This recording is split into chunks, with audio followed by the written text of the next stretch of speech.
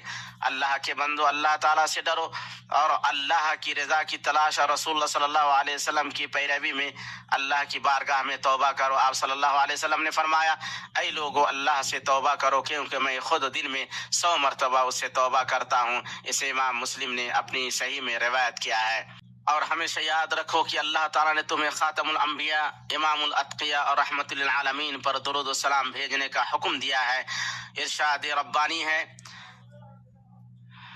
اللہ اور اس کے فرشتے اس نبی پر درود بھیجتے ہیں، ایمان والو تم بھی ان پر درود بھیجو اور خوب سلام بھی بھیجتے رہا کرو۔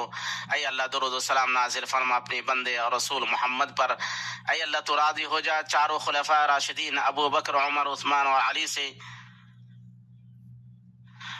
تمام آل و اصحاب و تابعین سے، اور آپ کی بیوی امہات المؤمنین سے، اور ان سے جو قیامت تک اچھی طرح ان کی پیروی کریں، اور ان لوگوں کے ساتھ ہم سے بھی راضی ہو جائے اے اپنے عفو، کرم، جود اور احسان سے، اے اکرم الاکرمین۔ اے اللہ اسلام اور مسلمانوں کو غلبہ عطا کر دین کے قلعے کی حفاظت فرما، اپنے موحد بندوں کی مدد فرما، مسلمانوں کے دلوں کو جوڑ دے، ان کی صفوں کو متحد کر دے، ان کے سربراہان کی اصلاح فرما اور ان کو حق پر اکٹھا کر دے۔ اے رب العالمین اس ملک اور مسلمانوں کے تمام ممالک کو امن و اطمینان کا گہوارہ بنا۔ اے اللہ ہمیں ہمارے وطنوں میں امن عطا فرما، ہمارے سربراہان اور حکمرانوں کی اصلاح فرما، ہمارے امام و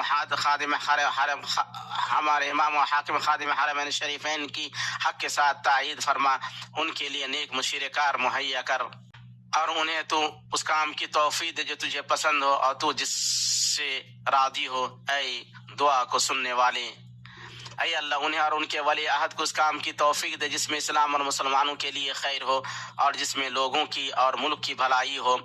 اے وہ ذات کی جس کی طرف قیامت کے دن لوٹنا ہے، اے اللہ اس ملک اور مسلمانوں کے باقی ملکوں کی حفاظت فرما، انہیں ہر خیر کا حامل بنا اور ہر شر سے محفوظ رکھ۔ اے اللہ مسجد اقصی کو آزاد کر دے، اے اللہ مسجد اقصی کو آزاد کرا دے۔ اے اللہ فلسطین کے مسلمانوں کی حفاظت فرما، اے اللہ ان کی حفاظت کر، ان کے سامنے سے، ان کے پیچھے سے، ان کے دائیں سے، ان کے بائیں سے اور اوپر سے، اور ہم تیری عظمت کی پناہ چاہتے ہیں کہ وہ نیچے سے ہلاک کر دیے جائیں۔ اے اللہ ان کا معین، مددگار اور حامی و ناصر بن جا۔ اے اللہ اپنے دشمن اور ان کے دشمن کی گرفت فرما یا ذی الجلال والاکرام۔ اے اللہ ہمارے دین کی اصلاح فرما جس میں ہماری تمام معاملات کی حفاظت ہے، اور ہماری دنیا کی اصلاح فرما جس میں ہمارا گزر بسر ہے، اور ہماری آخرت کی اصلاح فرما جس کی طرف ہمیں لوٹ کر جانا ہے، اور زندگی کو ہمارے لیے ہر بھلائی میں اضافے کا باعث بنا اور موت کو ہر شر سے نجات کا ذریعہ بنا۔ اے اللہ ہمارے دلوں میں تقوی ڈال، انہیں پاک کر، تو ہی سب سے بہتر پاک کرنے والا ہے، تو ہی ان کا مددگار اور مالک ہے۔ اے اللہ تمام معاملات میں ہمارا انجام بہتر بنا اور ہمیں دنیا کی رسوائی اور آخرت کے عذاب سے بچا۔ اے اللہ ہم تیری نعمت کے ختم ہو جانے، تیری عافیت کے پھر جانے، ایک لخت تیرے عذاب کے آ جانے اور تیری ہر ناراضگی سے تیری پناہ چاہتے ہیں۔ اے اللہ ہم تجھ سے نیکیاں کرنے، برائیوں کو چھوڑنے، مسکینوں سے محبت کرنے اور اپنے لیے تیری مغفرت اور رحمت کی دعا کرتے ہیں، اور جب تو اپنے بندوں کو کسی آزمائش میں مبتلا کرنا چاہے تو ہمیں آزمائش میں مبتلا کیے بغیر اپنے پاس بلا لے۔ اے اللہ تو ہمیں اپنے اور ہمارے دشمنوں سے جیسے چاہے محفوظ رکھ اے رب العالمین۔ اے اللہ ہم اپنے اور تیرے دشمنوں کے مقابلے میں تجھے آگے کرتے ہیں اور ان کے شر سے تیری پناہ چاہتے ہیں۔ اے اللہ ہمارے مریضوں کو شفا دے، ہمارے فوشدگان پر رحم فرما، ہمیں ہماری ان آرزوں تک پہنچا جو تیری مرضی کے مطابق ہوں، اور باقی رہنے والے نیک اعمال پر ہمارے اعمال کا خاتمہ کر۔ اے ہمارے رب ہم نے اپنے اوپر ظلم کیا، اور اگر تو ہماری مغفرت نہ کرے گا اور ہم پر رحم نہ کرے گا تو واقعی ہم نقصان اٹھانے والوں میں سے ہو جائیں گے۔ اے ہمارے رب ہمیں دنیا میں نیکی دے اور آخرت میں بھی بھلائی عطا فرما، اور ہمیں عذاب جہنم سے نجات دے۔ اے اللہ تم ہمیں زیادہ عطا فرما، ہمیں کمی نہ کر۔ اے اللہ تو ہماری عزت افزائی کر، ہمیں ذلیل نہ کر۔ اے اللہ تو ہمارے مریضوں کو شفا دے اور تیری مرضی کے مطابق ہمارے اعمال کو پورا کر۔